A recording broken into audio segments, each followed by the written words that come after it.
Assalamualaikum teman-teman. Selamat datang di pembelajaran kurban paling seru hari ini.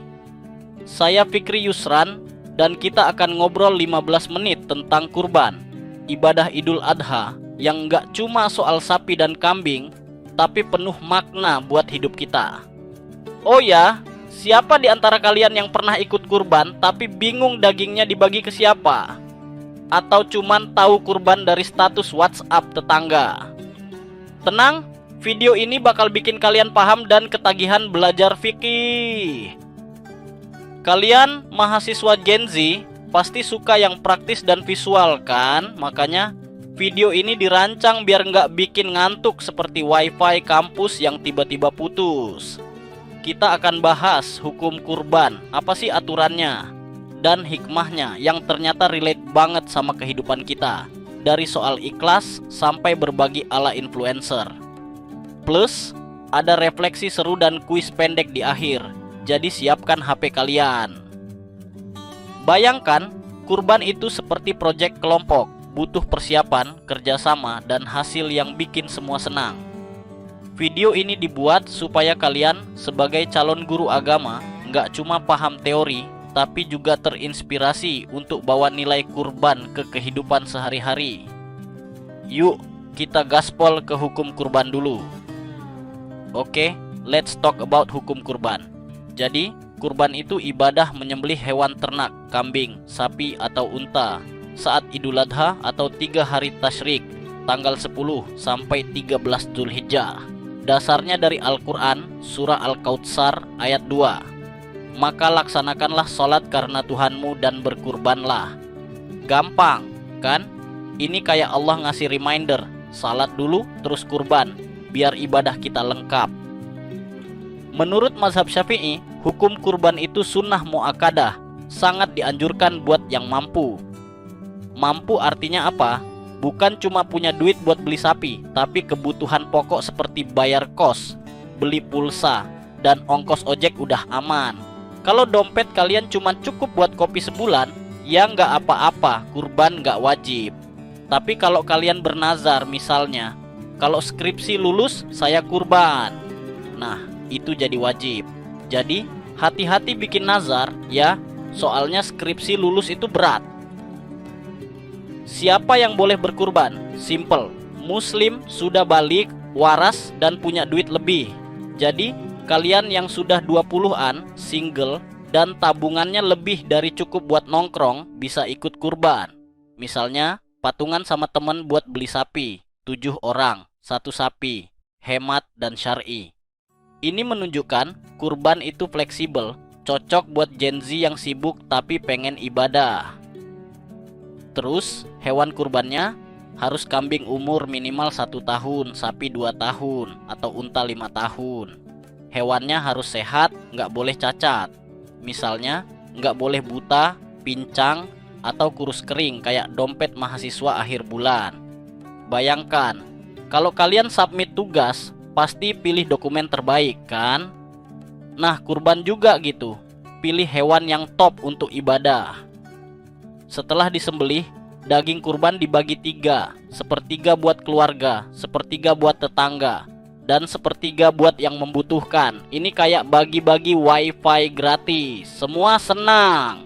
Di zaman sekarang kalian bisa kurban lewat aplikasi online kayak dompet digital atau lembaga sosial. Tinggal klik bayar, daging dikirim ke pelosok. Praktis kan? Gen Z banget. Jadi hukum kurban itu nggak ribet. Sunnah mu'akkadah, dilakukan muslim yang mampu, hewan harus sehat, dan daging dibagikan. Kalau masih bingung, tenang, kita ulang di akhir. Sekarang kita ke bagian yang bikin kurban epic, hikmahnya. Sekarang kita masuk ke hikmah kurban, alias kenapa ibadah ini super keren. Kalian tahu kisah Nabi Ibrahim dan Ismail kan? Ceritanya lebih dramatis dari drakor. Allah minta Ibrahim korbankan Ismail, anak yang dia sayang banget.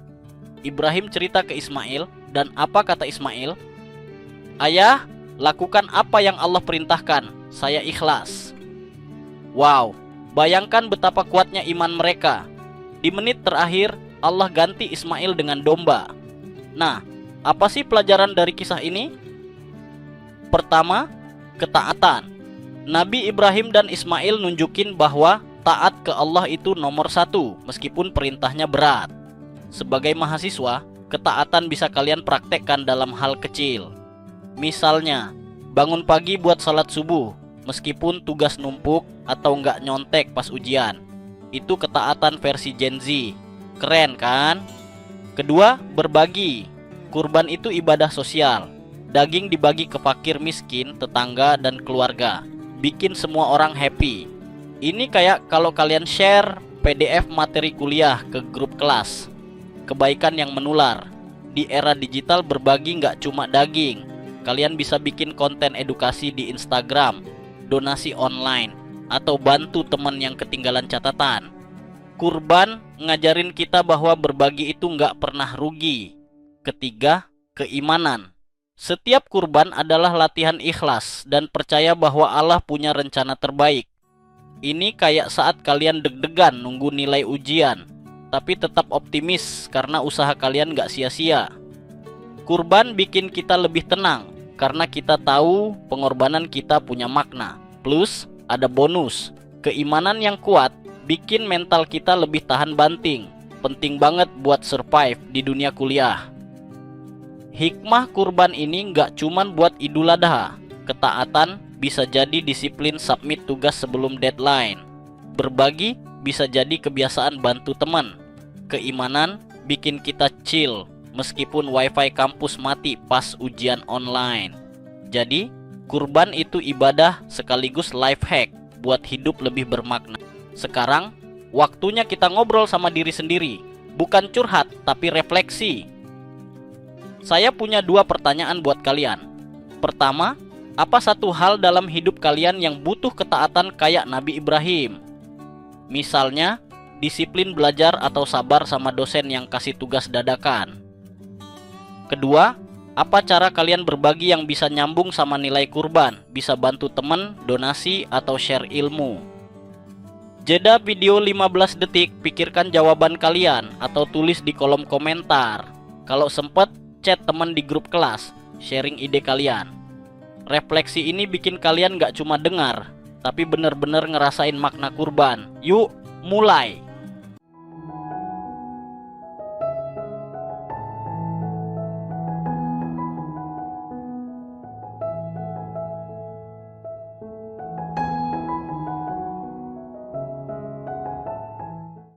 Semoga refleksi tadi bikin kalian excited buat bawa nilai kurban ke kehidupan. Kalau ide kalian keren, share di komentar. Siapa tahu jadi inspirasi.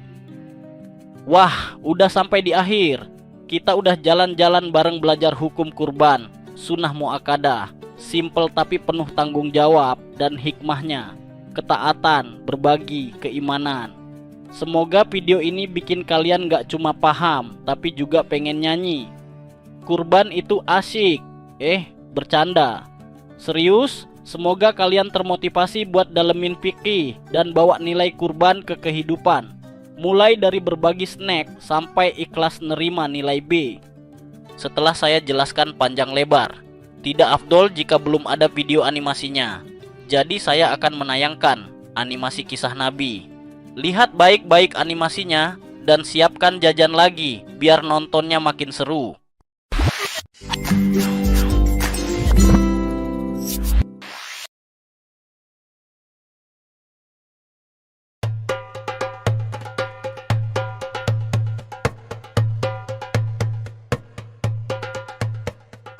Nabi Ibrahim mempunyai 2 istri. Istri pertama bernama Sarah dan istri kedua bernama Hajar. Sarah melahirkan seorang anak laki-laki yang dinamakan Ishak, dan Hajar melahirkan anak laki-laki juga yang bernama Ismail. Sarah merasa kurang senang hidup bersama Hajar. Berkali-kali ia meminta kepada suaminya agar Hajar dan anaknya dipindahkan ke tempat lain. Akan tetapi, Nabi Ibrahim tidak segera menurutinya.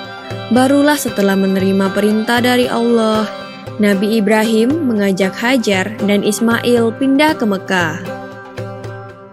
Ismail yang masih menyusu pada waktu itu terpaksa harus mengikuti kedua orang tuanya menempuh perjalanan yang begitu jauh dan melelahkan. Hajar dan Ismail ditempatkan di daerah padang pasir yang tandus, sunyi, dan terik matahari yang menyengat kulit. Tak ada seorang pun di sana kecuali mereka berdua. Setelah beberapa tahun Nabi Ibrahim alaihissalam meninggalkan anak dan istrinya itu, ia pun merasa rindu. Beberapa kali ia mengirim utusan untuk melihat keadaan anak dan istrinya itu.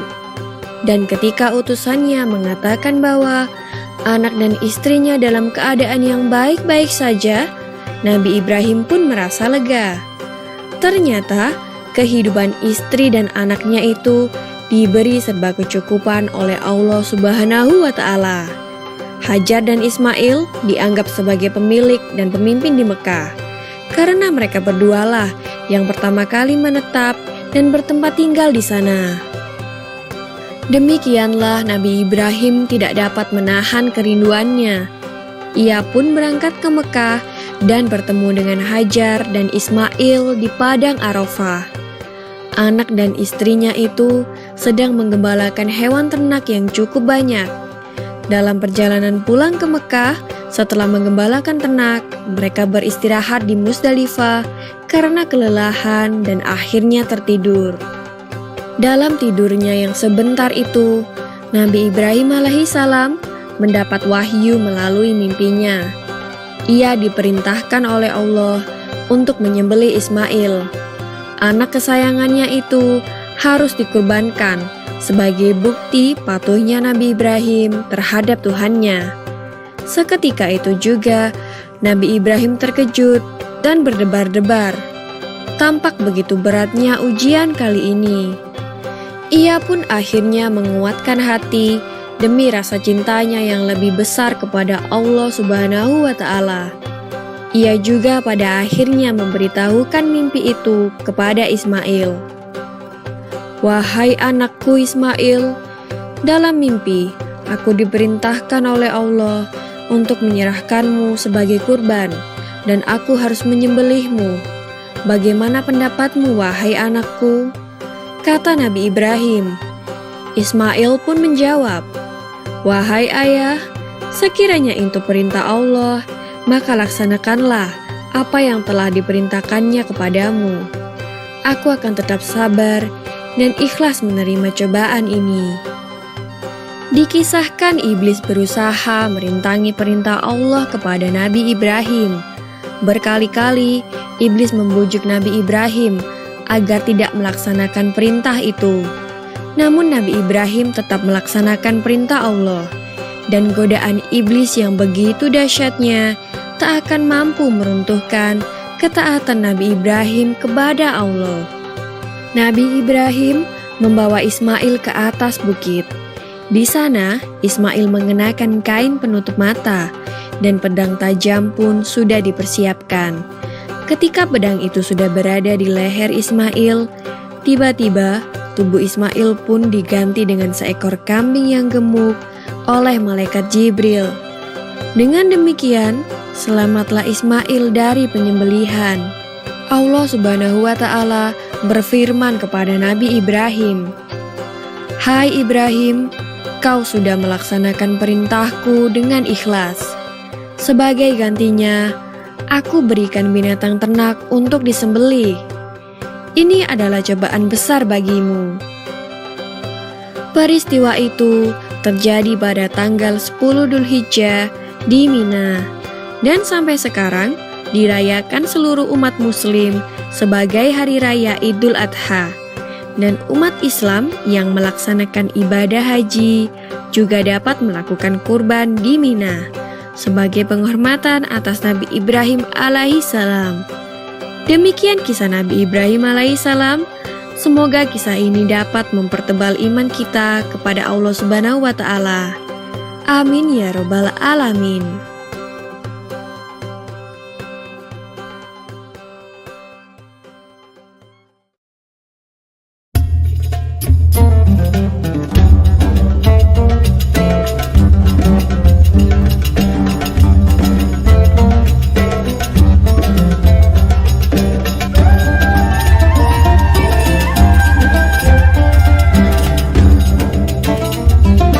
Terakhir, tulis di kolom komentar apa yang bikin kalian bilang wow dari kurban.